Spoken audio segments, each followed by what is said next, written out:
শুভ সকাল বন্ধুরা, কেমন আছো? নিশ্চয়ই ভালো আছো। আলহামদুলিল্লাহ, আমিও ভালো আছি। সকালবেলা ঘুম থেকে উঠে আমি মনে করো যে 20 মিনিটের মতো রোদ্দুরে একটু বসে থাকি। এটা আমার খুব ভাল লাগে।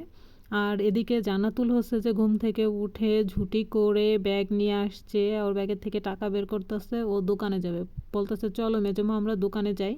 পরে আমি বললাম যে দোকানে তুমি কি করতে যাবা? তোমার কয়েক প্রকারের চকলেট, তোমার খাবার, বিস্কিট, হ্যান ত্যান কী কী কী কী জানি নাম টাম কয়, বুঝছো?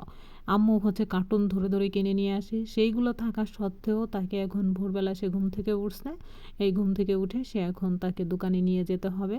তো আমি ওকে বলছি যে আচ্ছা ঠিক আছে, আমরা একটা ভিডিও বানাই, তারপরে যে আমরা দোকানে যাব। ও সেটা কোনো কিছুতেই শুনবে না, ও আগে যাবে। আমি বললাম যে আমি এখন দোকানে যেতে পারবো না, একটু পরে। পরে ও দেখছে যে আমারে দিয়ে কাজ হবে না। এই জন্য যে পরে বলতেছে আচ্ছা ঠিক আছে, তুমি একটা ভিডিও করো, তারপরে যাব। তারপরেও তাকে দোকানে নিয়ে যাইতে হবে। কেমন একটা কথা দেখছো?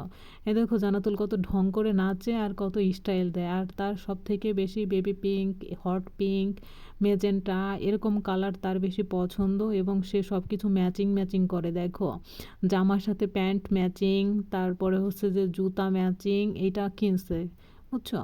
এই জামা দিছে না, ফাইজানের পাপা নিয়ে আসছে। এটার জন্য সে যে ওই জুতাটা দোকানে গিয়ে আম্মুর সঙ্গে ম্যাচিং করে সে ওই জুতাটা নিয়ে আসছে। সে মহা খুশি। দোকানে আমি বলছি একটু পরে নিয়ে যাব, ওয়েট করো। সে একটু পরে যে দোকানে যাবে, সেই মহা খুশিতে নাচতেছে। দেখো সে কিভাবে নাচে, কত ঢং করে। তার যে 3 বছর এখনো হয় নাই ধরতে গেলে। সে মনে করো যে এমন নাচানাচি, তার যে বুদ্ধি, আর সে যে এত পাকনা পাকনা কিউট কিউট কথা বলে, মাশাল্লাহ। সবাই তার জন্য একটু দোয়া করবা। সে ওইখানে দেখতে গেছে যে গেট কি তালা মারা আছে না খোলা আছে। আমি ওকে বললাম যে গেট যদি তালা দেওয়া থাকে, তোমার নানা ভাইয়ের কাছে চাবি চাবি নিয়ে আসো। তারপরেও সে চাবি নিয়ে আসবে তার নানা ভাইয়ের কাছ থেকে। তারপরেও তার দোকানে যাইতে হবে। কি একটা কথাবার্তা! এদিকে যে এখানে এসে বসলে মশা এমন কামড় দেয়, কি আর বলবো। যেখানে কামড় দেয় সেইখানে একদম ফুইলে ওঠে, এরকম একটা অবস্থা। বুঝতে পারছো? যে গেট চেক করতে গেছে যে তালা দেওয়া আছে কিনা। পরে বলতেছে যে মেজুমা, গেট তো তালা দেওয়া, এখন কি হবে আমাদের? আমি বললাম যে তোমার নানা ভাইয়ের কাছে থেকে চাবি নিয়ে আসো, তারপর আমরা এইভাবে ফুরুত করে উড়ে যাব পাখির মতো করে। বলতেছে যে আচ্ছা ঠিক আছে। ও আব্বু তো এখন হাঁটতে গেছে, এখন তো আর চাবি পাবে না, গেট তালা মেরে রেখে গেছে, বুঝছো?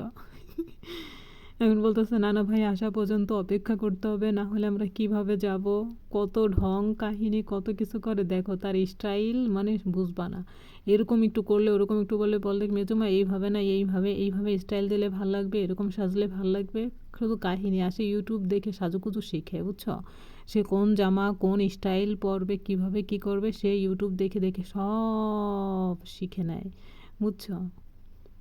এদিকে যে সে আবার দেখতে গেছে যে কেমন ভিডিও হইতেছে ক্যামেরার ওই পাশে।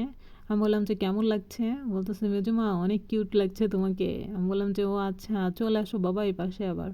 পরে যে ও ক্যামেরার এই পাশে যে চলে আসলো।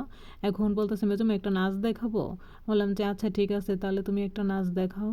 দেখো সে একটা এখন নাচ দেখাবে, আবার দেখতেছে যে আব্বু আসছে কিনা, কারণ তার চাবি লাগবে, ঠিক আছে?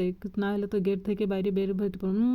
দেখছো টাটা দিয়ে দিচ্ছে। দেখো কি নাচ দেয়, উড়াধুরা নাচ দেয়, দেখছো?